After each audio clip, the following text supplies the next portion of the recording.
Good morning, good midday, good afternoon. Um, we are today back for space on Avdiivka front.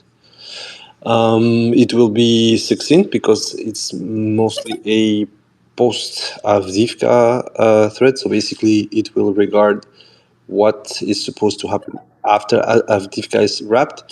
The main situation with Avdiivka for the moment, as I said, is that the Russians seem to, at least on the steps they're taking, to follow grosso modo my plan. Once again, it's not my plan. Let's be honest. As I said, most of the previous step ups were based on terrain, um, logistical chain, availability of forces, and as I said, the backfield that the Russians have within Donetsk city and Makiivka and a bit deeper around the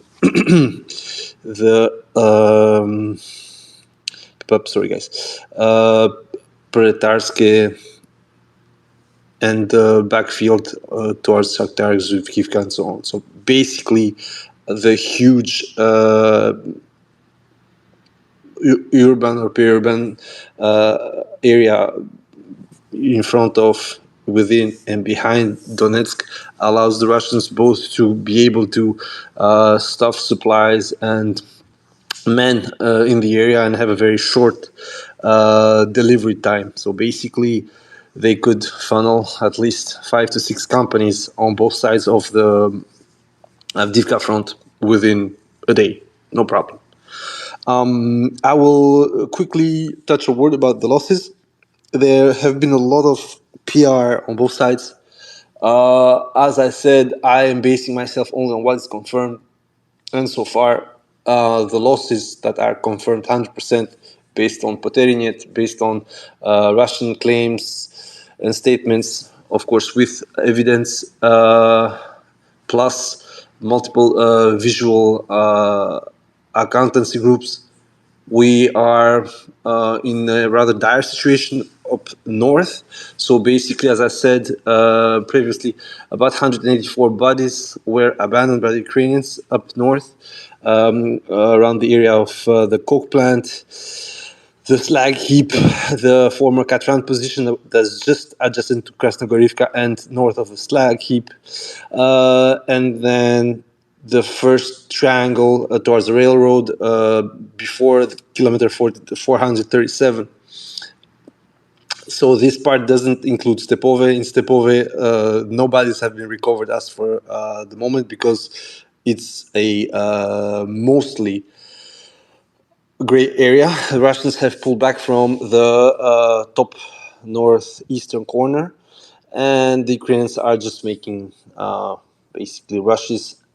And one attempt by the Russians had been positive, so they managed to put at least 2 BTRs above the railroad, drop some people, which are still in the basements in Stepove, but there is no the same occupation area as it was before. So basically, Ukrainians, for sure, for what the Russians have returned within the last 2 months for the area, have lost about 184 people up north.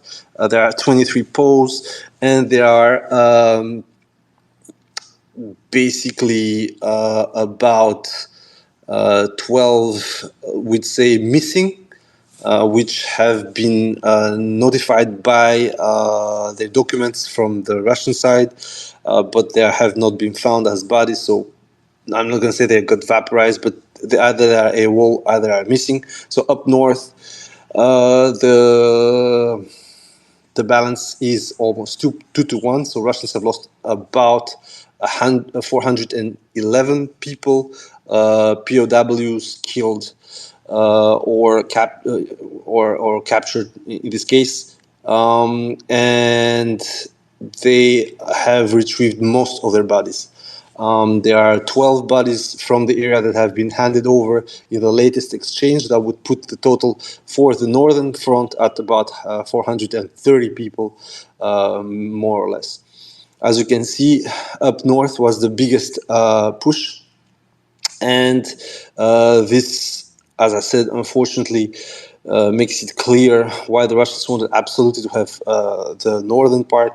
As you have seen in recent maps, the northern part has been almost completely gobbled up, and it has pushed the Ukrainians completely behind the first line of the coke plant.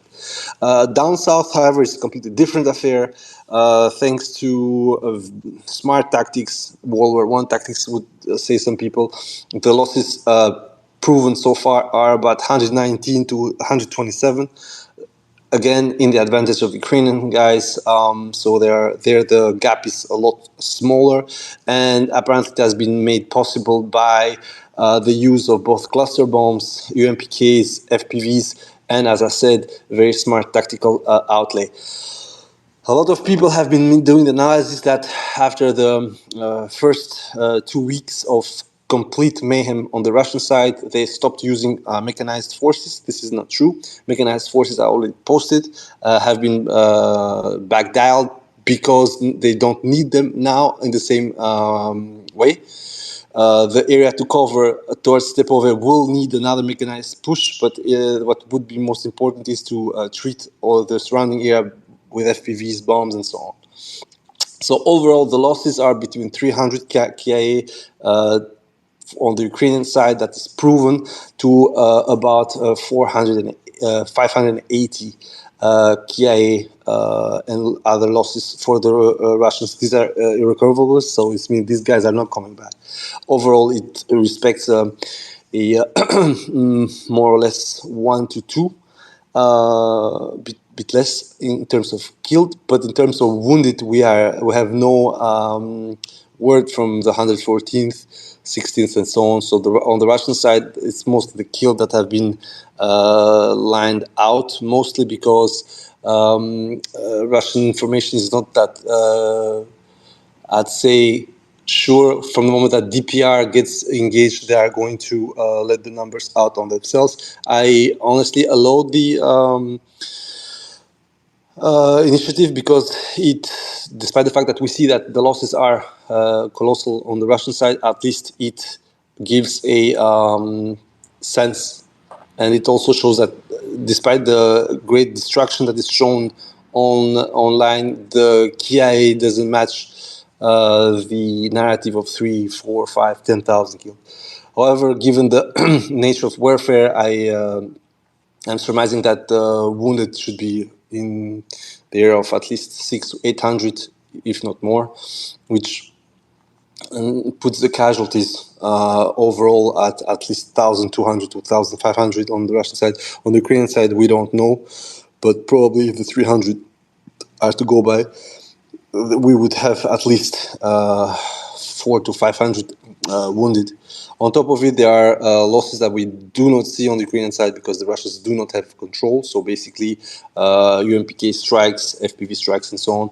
So far, we haven't seen a proper account. We've seen a lot of losses. As I said, Russians are now starting to post personal belongings, phone footages, and so on. And given the not crumbling of defenses, but the rather inefficient defensive posture that the Ukrainians are having right now, it seems for now that the Ukrainians have lost a lot of proportional defensive potential. I will not say that I lost 2, 3, 4 over Russians. That is not true. I'm saying simply that whatever they had as a game plan to defend the area is maybe under review, and this is what explains the 23rd apparently coming by, the 47th coming by, and probably at least another brigade to try and stop the Russians from taking Severne, which, as I said, I was going back to it, I've seen movement finally, but as I said, it's about 2 to 3 months, but I was banking on 2 months to start the squeeze. This is more or less on time. the situation is extremely dynamic right now. Why? Because both sides communicate primarily through PR, so we see the truth when it comes to positions, when it comes to strikes and so on, with a delay of at least 3 to 4 days. For instance, a lot of Ukrainians have posted a BTR-82 being blown up by FPV drone because of the at least one TM62 mine that was on its deck. We have that footage, according to Krimi Caprice, since at least the 25th or 24th of November, which means that it's now 4 to 5 days old at least, which means that also that the Russians had, as I previously said, completely cleared Stepove out of Ukrainian forces, which means that basically whatever we're seeing right now is not directly relatable to what is happening exactly now on the ground. These delays, infosec, opsec, call it what you want, but it's hurting the way we follow up the war, especially, as I said, because I do not trust sit-reps. I do not trust sit-reps because we are relying mostly on what they want to show us, not what we can see. You can use expensive accounts on Planet Lab or whatever, but the reality on the ground is only visible from the eyes of the combatants. ISR, whatever you want to use, is going to give you one definition of reality, the truth. However, as we saw with the tunnel under the PROM positions, so industrial area positions, is only visible once it's done. So we learn everything now post factum, especially on the Russian side. Now, let's go back to what I said on the losses. Right now, they're about 1 for 2. This was on the way on the north inevitable, given the space they need to cover. It's very comparable to what happened to Ukrainians in Robotyne. The difference is that the positional fight that started to take place around Robotyne kept the Ukrainians from advancing further, and they're still there, basically. While the Russians are grinding through, going forward, and this is one of the first point I want to take care of. This is going to be the future of warfare in Donbass. So basically, whatever positions you need to take, you're going to fucking steamroll it. You're going to lose a lot of people, a lot of material, but the positions will be taken. Then your second echelon is going to grind it down and fixate the enemy beyond that. This is perfectly in line, and it's sad to say it like this, with the Soviet doctrine of warfare. However, the Soviet doctrine of warfare, for a small anecdote, regarded regiments and divisions. Here we're down to companies and maybe battalions or battalion tactical groups, which is a glorified company per se. Therefore, once again, I think we are seeing the future of warfare in Donbass. I already said it in the beginning. First burst, probably huge artillery preparation, huge push, a lot of losses. Ukrainians are knocked out of the position. Second echelon takes over, gets grinded. Ukrainians cannot resist the grind, pull back. Russians advance, rinse and repeat, rinse and repeat, rinse and repeat. If the timetable is kept, as I said, and Avdiivka falls within 45 days, or at least is in position when it's not defensible anymore, and the Ukrainians retreat towards the 3 lines I already lined out. So basically, in this case, the line that would be from Vodiane to Orlivka, the second line would be from Netalove to Umanske, and the last one would be the Karlivka, Skuchne, Mezhove line, which is the most natural one because it's the Karlivka reservoir along with the Mezhove creek, and it goes from Vovche to Karlivka. It's a huge loss of ground. It's about 20 kilometers in depth, and it makes very difficult the defense of the area, the crumple area around Pokrovsk, because the Russians then can directly go towards the E50, and if they block the E50, then down south, a simple thing happens. You have a lot of trouble to start and resupply Kurakove. Kurakove is the main point of friction defending Marinka, and it's also the first point of distribution towards Ugledar. So if you get pushed, if you're Ukraine, you get pushed towards Karlivka Reservoir within 45 to 50 days, you are in a very problematic position. And this is what I'm going to touch right now, which is the post-Avdiivka. Right now, we're going to start with the easiest bet for the Russians, which is going north. Going north would mean following the railroad towards Ocheretine. That one, as I said, frees up a lot of real estate up north between New York and Zoria, puts under threat immediately the rear of Bakhmut and Konstantinovka, and also allows, as I said, to help the Russians go closer and closer towards the Berezivka exchanger. I've already made the maps. If you want, I'm going to repeat it. But basically, what happens here is that with one stone, there are three birds that are put into danger. The supply road from the southwest towards Konstantinovka, the supply road, which is already broken, but it's not really a major profit for the Russians, strictly from the south, from Avdiivka. And of course, as I said, it starts to bring the heat towards Pokrovsk. Pokrovsk is the main game changer here.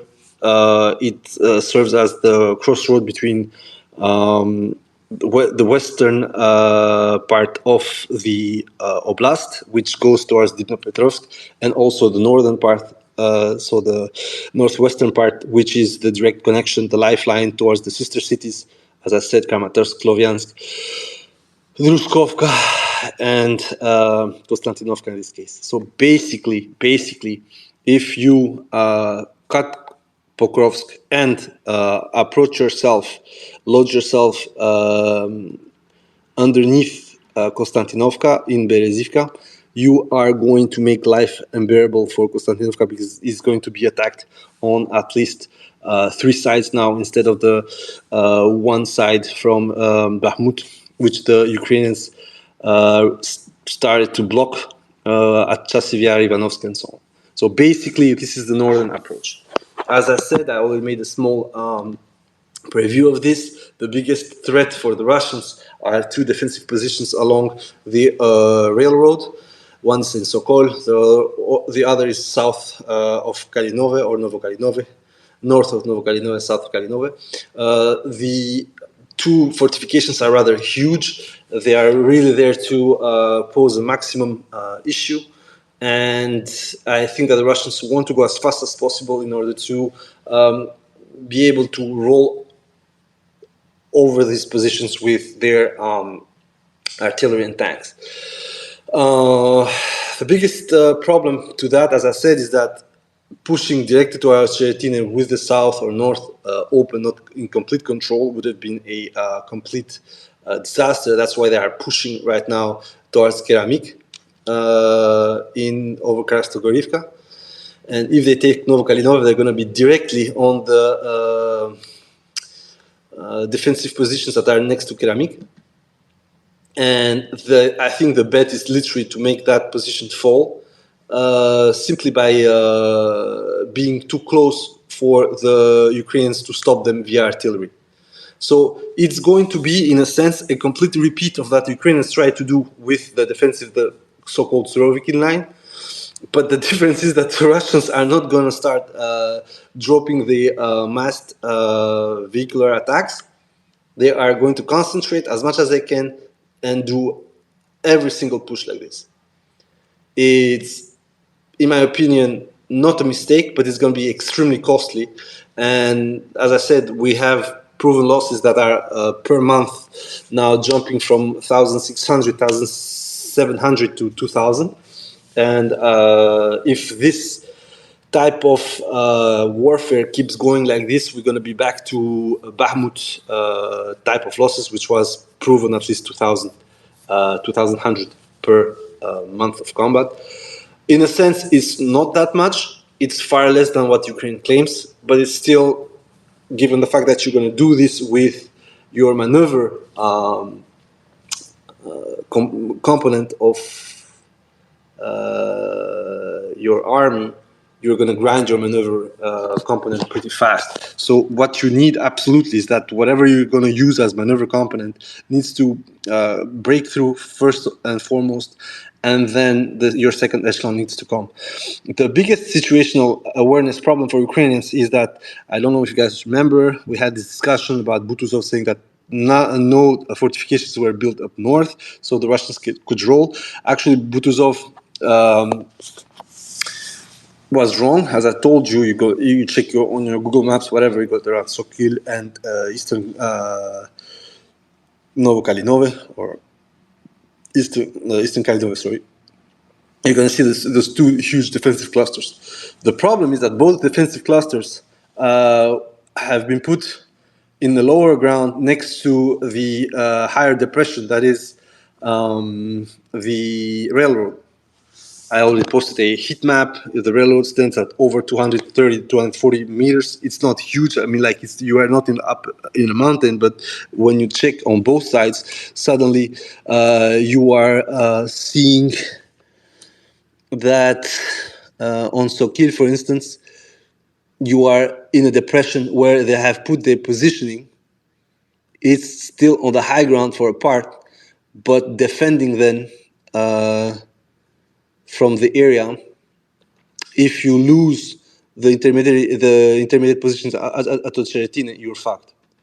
And you can see the other parts. So both of the defensive systems are in heights, but they're slightly lower than the railroad network. And if the Russians get Ocheretine, they're going to be completely isolated, because to supply them, you need to check both of them. And I'm going to try and put them up. They need to go through Progress. There's a back road through Progress, but it's not the road you want to take. You want a supply from the T0511, which is the direct, let's call it high road motorway. It's there also where the Bradley was hit by the Lancet. And then your next step, if you lose that, is Nova Alexandrivka, which is far higher from both positions. But once again, you would have lost at least 5 to 10 kilometers just by retreating, because your defensive postures are not tenable given how the Russians are moving up the railway. So all this is very simple. The Ukrainians know this for ages. Why they didn't do this, in my opinion, is that so far the defense was extremely positive, and so far the Russians didn't have the initiative and the resources for the whole front to make a decision. I already spoke about this. For as long as the front was 3,000 kilometers, about less, plus 2,800, 2,700, the Russians had not forces to spare. Now that by mistakes, by a turn of fate, by whatever you want to call it, they managed to have the front at roughly 900 kilometers, but with a hyperfixation, hyperconcentration point of about 200 to 300 kilometers, they can now literally play the grind game, which is where exactly the problem is for the Ukrainians. Before that, they could run amok around the gaps in the Russian security perimeter when it comes to the Russian push towards the rest of Ukraine. But now the game is a lot closer. They have less gaps, and every time they lose one of their offensive pieces, so basically look at how it worked in the Vremsky Ledge, they try to push. They presented their magnificent PR notes that they were absolutely killing the Russians, but when it was time to check the results, you saw that actually they had lost most of their offensive potential for the units that were set the task to get to the Vremsky Ledge and go to Staromlinivka. This situation gets us to the next point, which is how the Russians are going to take Ocheretine. As I told you, the best logic for the Russians would be to keep going through the railroad. It's going to be extremely bloody, because the first and last thing that needs to be done once you push to Stepove, so you need to start controlling Berdichi, which is in a depression. So it's in the low ground anyway. So as I said, if they come close to Novobalmutivka and Solovyeve, you can count Berdichi as completely lost. It would be dangerous, as I said, without taking Stepove first. or vacating it, which is what they've done. Because from Stepove down to Berdichi, you're in complete depression, you're in a lower ground.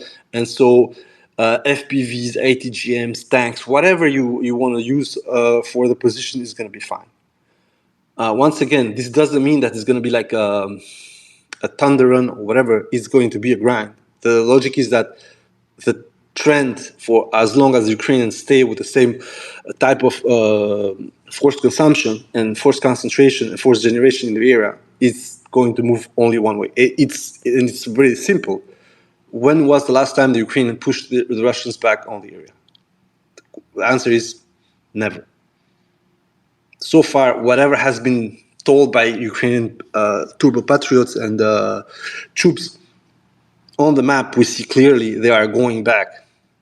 Because right now, what made the great advantage of the Ukrainian side, which was stay put, wait for the Russians and just show them artillery, drones, whatever you want, doesn't work anymore. The Russians finally have gotten to the point when your side is on a open field, now they have the means to make your life miserable. The cluster ammunition is one thing, UMPKs are another thing, the use of FPVs is another thing, use of artilleries, more supplies, a better force generation for the area given the positive logistical lines straight up from Donetsk. Everything plays. So this is not going to be always, how can I say this, repeatable everywhere. And therefore, this is why I think the Russians are going from the north, because they have I'd say, a base of development of this assault around Krasnogorivka, which is, okay, it's a smaller locality, but it still gives them enough place to put their troops, stage them there, and then have them push forward. And once we look at all this, the definitive battle of this area is going to be at Cheretine, because the Ukrainian backfield towards the Cheretine starts being extremely interesting around Krasny Yar, Hrodivka, Moskovske, and of course Pokrovsk. At Cheretine, if you start to actually do a distance measuring from Avdiivka, if Avdiivka falls, is about 15 kilometers. So once Avdiivka falls, it makes everything easier until Cheretine, because then Pokrovsk is at least 30 kilometers. So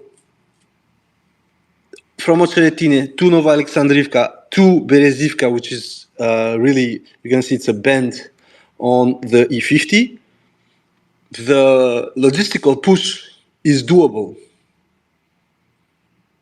There is the whole problem now for the Russians is to be able to sustain this logistical push without getting attacked by FPVs and whatever you want. And also by coming closer, it puts a lot of backfield on the Ukrainian side under threat. So Selidove is going to be the next to be into the shit, basically. Now Hrodivka is going to be in the shit. Hrodivka and Mirolubivka is going to be in the shit. So basically the line just behind the Kalivka reservoir, once the Russians are in the Cheretine, it's in trouble. Therefore, that's what I think the Russians are going to do first, given that this war is very logistical focused. Like every combat, actually, it's not that, but this area is typically, you can see it's typically like that. Then, indeed, the Russians, once they get Avdiivka, they are 10, 15 kilometers from Cheretine, while the Ukrainians are still way too far from Pokrovsk. Don't also forget Pokrovsk. It remains a smaller city. Pokrovsk is going to be barely bigger than Orekhov. So, okay, maybe not barely bigger, a bit bigger, but still, it's like 60,000 inhabitants versus about 30,000 for Orekhov down south.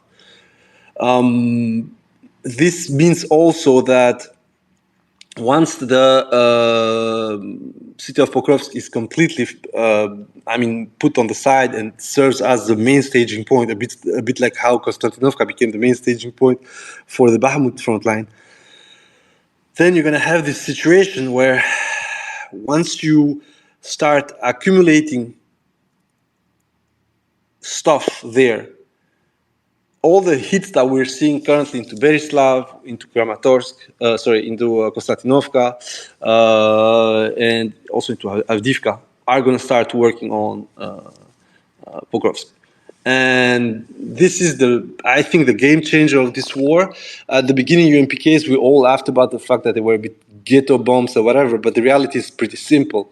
Even if they're not very accurate, which I deny. I said once again, when they need to be accurate, they have shown to be pretty accurate.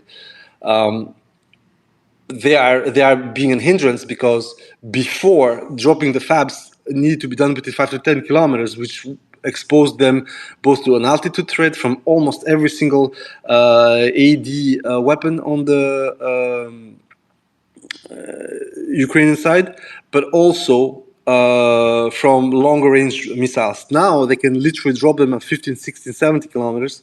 It's going to hit just next to it 10 meters, 20 meters step, no problem. The blast, the fragmentation is going to do some damage. And the most problematic is the damage, the real damage for the UNPK is not always to hit you, but it's to push you away from the position you were occupying because you don't want to get the next bomb. I will not speak about Shaheeds and all the rest, but right now, what's the most important problem here is that the UNPKs are cheap, they are plentiful, and they are just good enough. All this war, when you check when Russia, and this is one thing I always told, Russia doesn't need to be cutting edge in this war. They just need to be good enough to just level the playing ground. If they dominate the field, then Ukraine simply disappears. But that's why the Western nations have always stepped in and have given them the means not to be completely swamped out. This happened very early. From February to April, a lot of hardware was destroyed. But the reality is that Russians need just to be good enough and consistent. For as long as they're consistent, good enough, the battles will be bloody, but the advancement is going to be continuous. And that's where we're going for this. I'm going to put most of the maps on the timeline. I already did a thread. I re-put it on the timeline, but I'm going to do a bit more comprehensive post-Avdiivka thread for Ocheretine. I'm already announcing the second part of the post-Avdiivka thread, which is going to be the exploitation of the potential salient into the Karlivka reservoir. This, of course, is completely a guesstimation. It's hypothetical. So far, nothing has been done. So far, if you want to know where the Russians are, they are around Vodiane. So in order to go to Karlivka, there is a good bit of way, let's say it like this. But I'm going to explain why the exploitation of the Karlivka reservoir from Vodiane until Netailove, and then the reversal towards Pervomayske from the E50 is going to change a lot of things for the Russians on that salient. But this is going to be for another time. It was just to put out the word over what I see coming in the next 2 to 3 weeks, given geolocation and given how the Russians are advancing. So yes, guys, that was mostly it.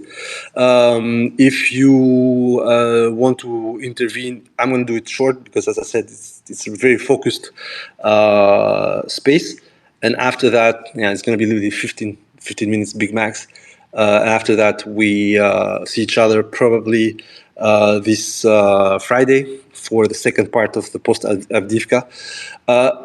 I just want to say stay tuned for the third part, because that one is going to be the most important, because it has nothing to do with the current push. It's a completely different axis. It has to do with Ugledar, and it's going to be Ugledar from the north. I think this can happen around the month of March if everything goes along with the plan that the Russians are enabling right now, and it will be probably the most bloody battle of the war for this year. Ugledar from the north. I'm going to put every single estimation in about maybe 5 to 10 days. I'm going to tell you why I think it's going to happen like that, and it has mostly to do with the fact that if the Russians indeed enact their Karlivka salient within the Ukrainian defenses, it's going to make life a living hell for Ukrainian troops within Ugledar and Karlivka. Thank you very much, guys. If you want to intervene, it's up to you. If you don't, no problem. It's up to you guys.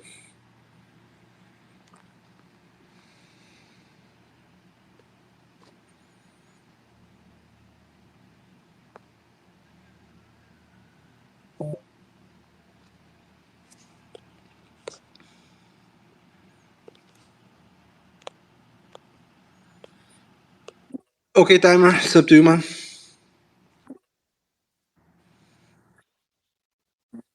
Yeah, I can hear you. Come on.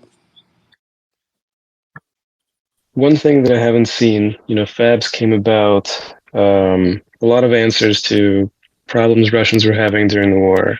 I haven't really seen an approach to demining come about.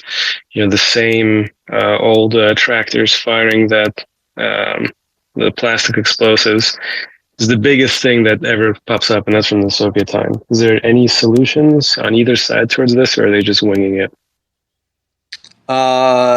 Actually, you saw the solution in the first 2 weeks, unfortunately. So Manpower? right now, yeah, exactly that. And actually, there is a scene that the 47th filmed with a guy going across charred. There was one BMP, charred BMP, and he was pulling up mines manually. And I think he's 1.2 kilometers behind the current front line. And he was doing that with his bare hands. He had put a pile of, I think, 20, 25. Ukrainians saw him, send a FPV on the pile. Unfortunately, the blast probably killed him, despite the fact that he was behind the BMP as a protection. So it's sad, but what he was doing there is literally opening up for a longer push from the Russian side along the railroad. There is a solution. That solution, I think, is what happened when they used the cluster bombs. I don't think it was manpower because it was literally along the one specific line that is being attacked right now, which is the line along the Severne front line, a line of contact.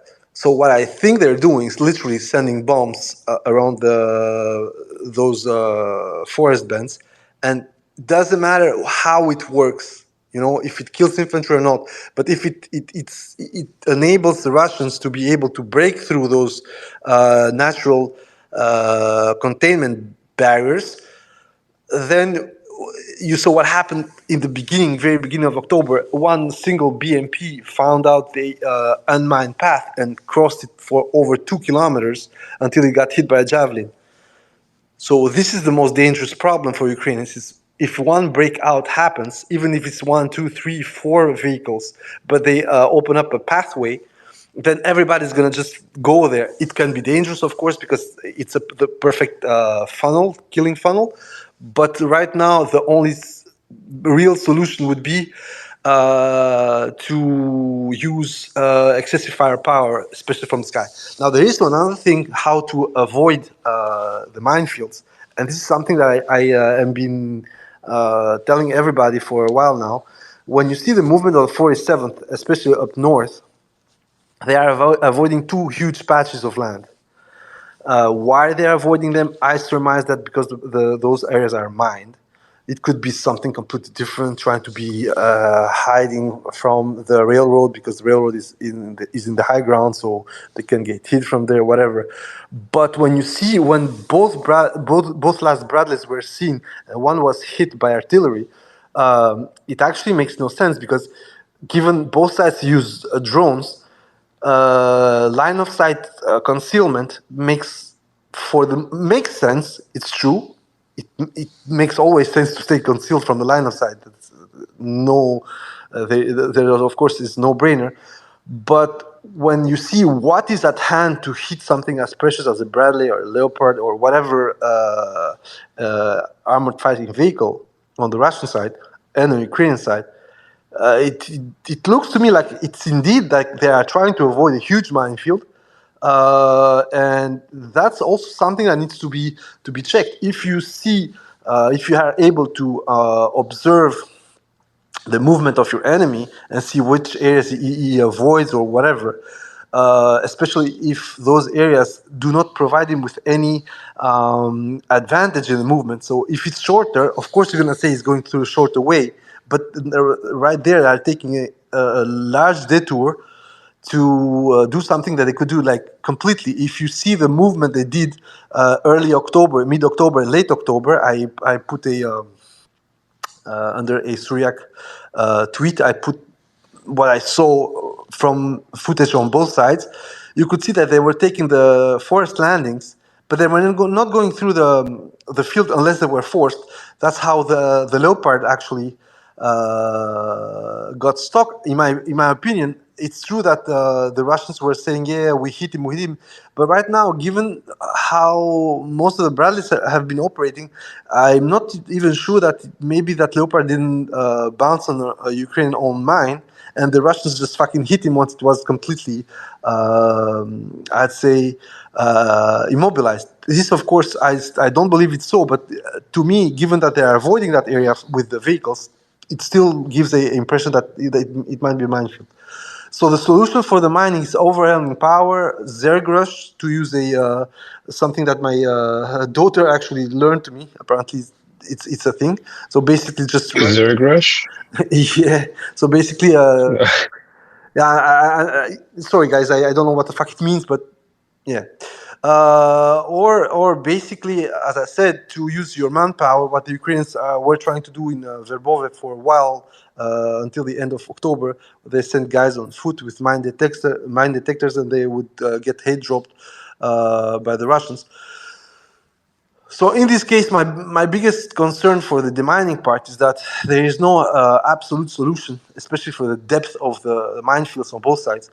And so they're just going to just blunt it, put as much vehicles as they can. Sometimes they're going to walk over IEDs because both sides are making now double, triple stack plus non-electronical fusing.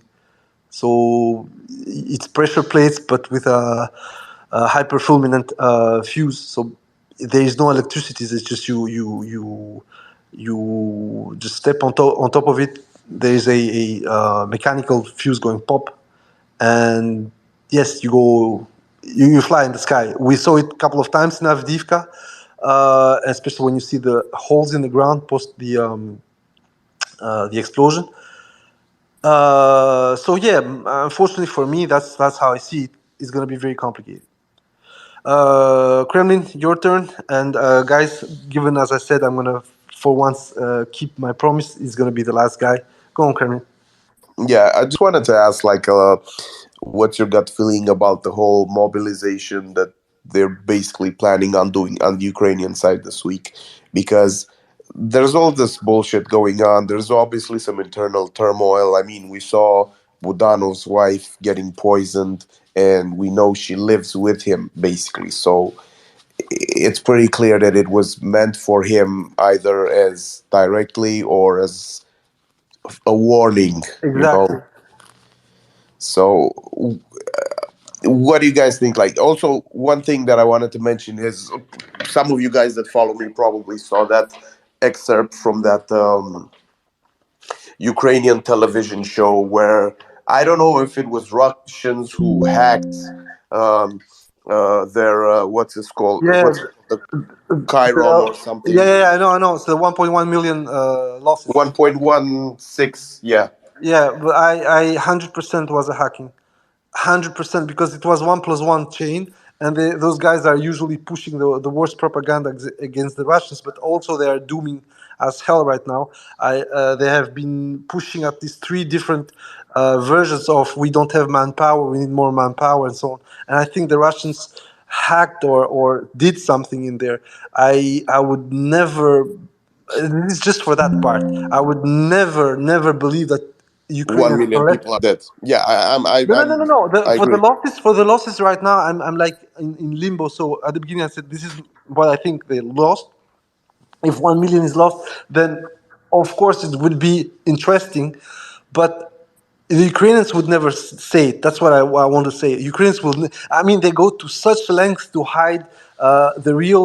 The casualties, yeah. Yeah, the real casualties, the results of Russian strikes. They're fucking lying about intercepting sometimes more Shahids and more cruise missiles that have been launched the whole month. They do that in one night. Anyway, what I mean with this is the following. If it was true, then there was someone who was disgruntled, who knows the numbers, but that means that the Russians know if such a low or such a person would be disgruntled and react in such fashion, would give that live on television, then the Russians for sure have the information, which is that I don't believe it was true. What I think is that the Russians hacked it and for once did it nicely, because a couple of last info fakes and psyops that the Russians have done were a bit more, I would say, thick. There is a deep fake with Zaluzhny saying Yeah. that. Yeah, I mean that one. There was the one with Arestovich that people think that it's a deep fake. I'm not sure. I just think that Arestovich is playing with Zelia's balls. As for the mobilization itself, I made a thread about it. I explained just under yet another COP tweet by Tatarigami. The biggest problem with Ukraine right now is not that they don't have theoretically, again, the weapons or theoretically the men. The biggest problem is that it's a fucking hodgepodge that can barely be called an army, and it's also a hodgepodge of personnel. A lot of the guys that was supposed to survive the counter and be the backbone of the new model army just died. They got killed. They got offed. So what's happening now on Ukrainian side is that they are left with either whoever is remaining from the first army, so-called the counter army that they amassed, and now the green guys that are trying to push back in. One most important part is that whatever happened the 2 or 3 first months, we are seeing, and a lot of the MIA that we're seeing are you got corps officers, and I posted two of them, good veterans, professional Russian haters, were in Donbass for 3 to 7 years for both of them. They both were eliminated, one straight up off the bat in Kiev, the other a bit later in Lugansk. There are multiple cases like this. What the Russians did by having this shit show of a war in the beginning is to have the whole of the Ukrainian army, so the most able and capable men, be on the front lines. They called them with losses, of course, and then this created the situation where a lot of the new guys that came in, and I already spoke about this in the multiple iterations of my timeline, that there are more and more commanding officers that are simply not fit for the task because they're 20, 22 years old. They are their first commission. Most of the time, they are given tasks that look simple on your paper, but are far more complex on the ground. And one of the things that has made everything worse in matter of command and control on both sides is that both sides are very good into seeing you, finding you, and pulling you out from wherever you are. We're speaking about drones, we're speaking about artillery, we're speaking about snipers, we're speaking about ISR on a completely different level. This war, a lot of people are mocking Russia for not being able to finish off Ukraine, but the forces that are put in presence are, except for the air power and for the supplies and for the understanding of what war is being fought, which is extremely important. I'm going to make a space about that the Russians finally understood what war they're fighting. Even if they make mistakes, even if there are problems, they understand that war. And most of the complaints that you're seeing that are being posted by pro-Ukrainian channels are not that these guys don't want to fight. They want the means to fight. On the other side, most of the Ukrainians supposedly want the means to fight. But then you have complaints about they are not able to fulfill the quotas for the military conscription. So this is one of the things I wanted to say. The Russians, I think, military leadership and the sub-command understood that it's going to be a long war. They're going to lose guys, good guys, bad guys, doesn't matter. They're going to lose a lot of guys. And they've made, in a sense, peace with it. Of course, the grunts on the ground on the Russian side are not happy to be just a number that is going to get offed. But the level of technology on both sides with obfuscate, it's like ISR on the Ukrainian side and firepower on the Russian side is completely different.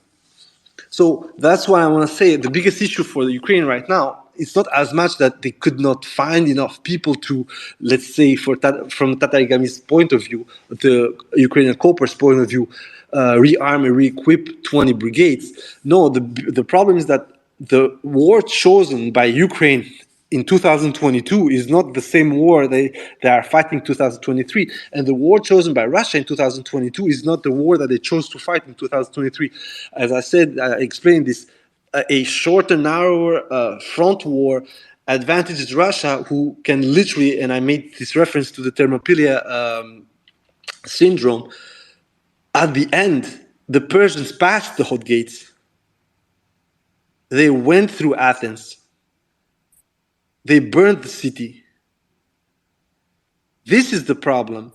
A lot of people on Ukrainian and European and NATO side are thinking that they can stop Russia on this existential war. Maybe they're going to be an Alexander of Ukraine in 100 years, going back to Russia and ravaging it, doing a tit for tat.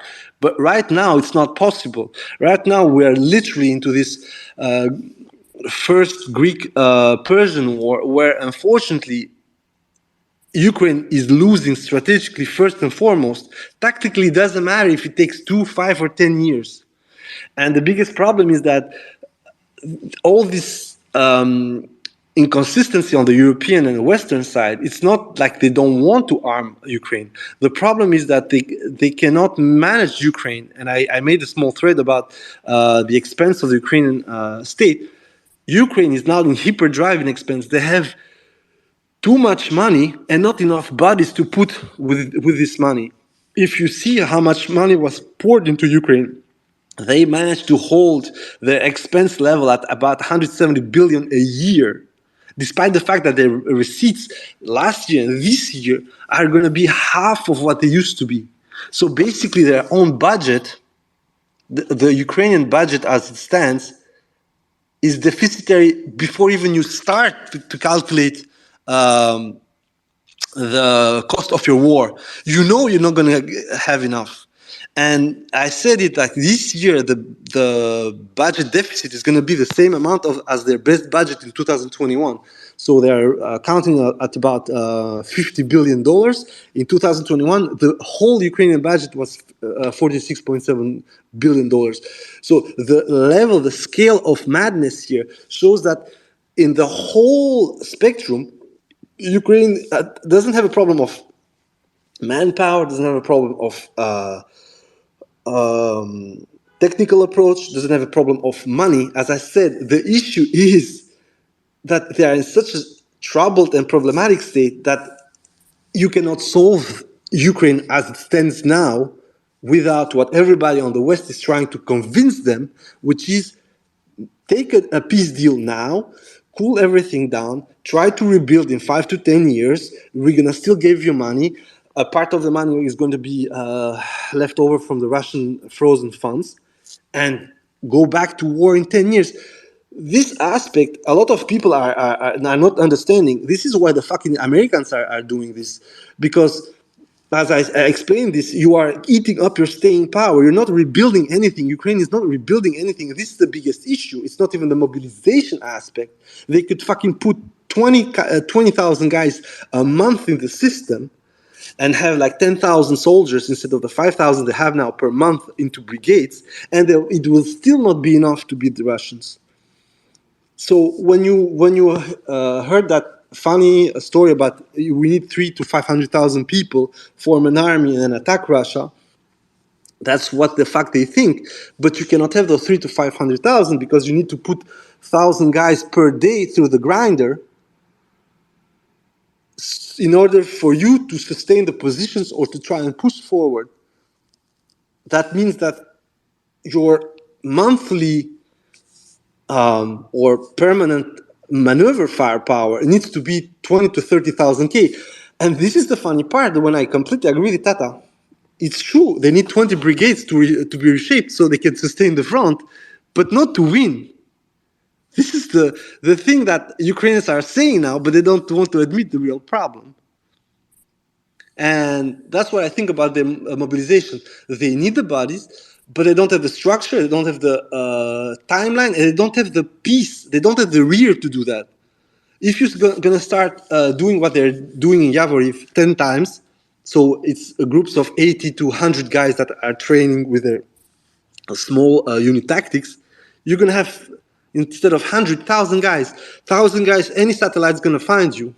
And you're going to get the fucking Iskander in your place. We had that in Desna last year in May, where these idiots put 250 people at least on a parade in Desna, got hit by a missile in the parade ground, in the fucking barracks, and we still don't know how many people died in Desna.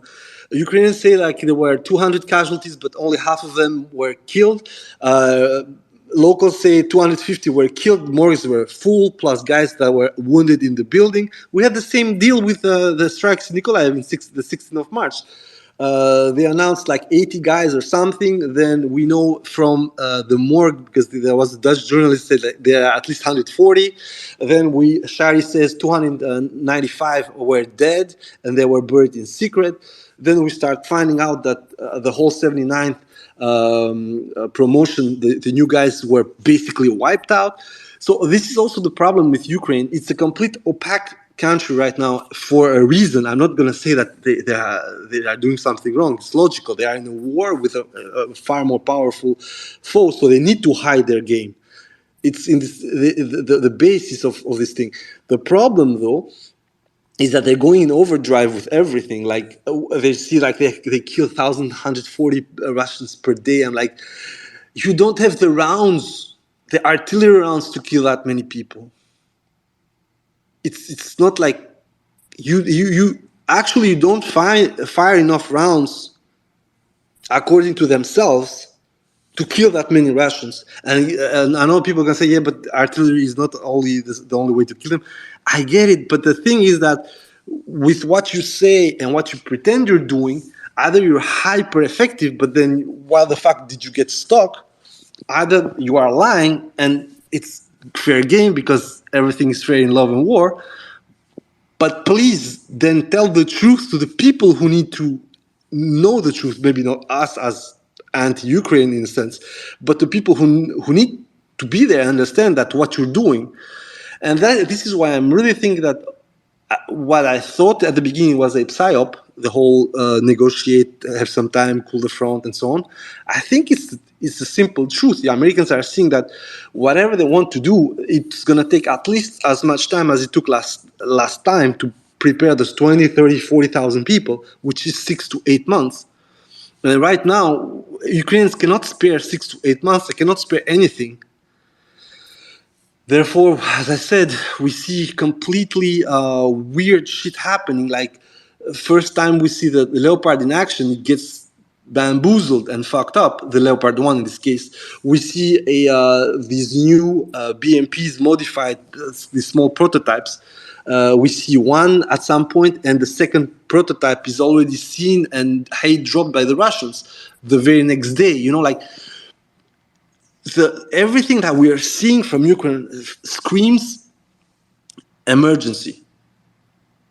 So that was it. That's why I think that the mobilization is maybe needed, but they cannot have the weight of this mobilization on time. And Snake actually has spoken about this. You need, especially for the kind of mobilization Ukraine wants to do and the state they are into, at least 10 to 12 months to have a certain result. 10 to 12 months is not viable for Ukraine as it stands.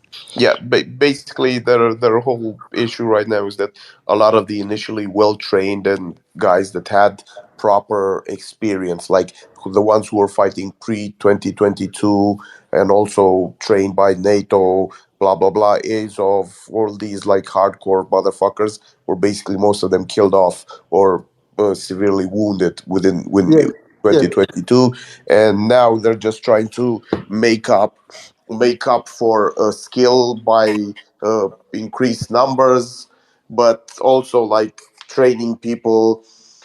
Training people while you're at war, it's kind of trying to fix a car while you're also driving it. exactly. I think It's it's the yeah. best allegory.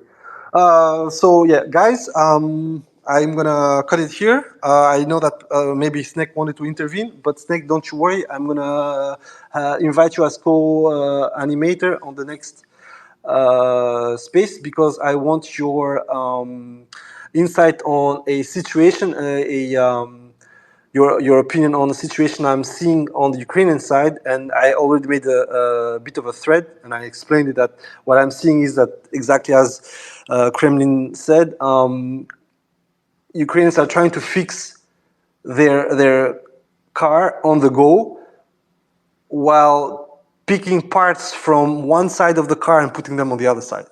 I'm gonna say this. It looks like this.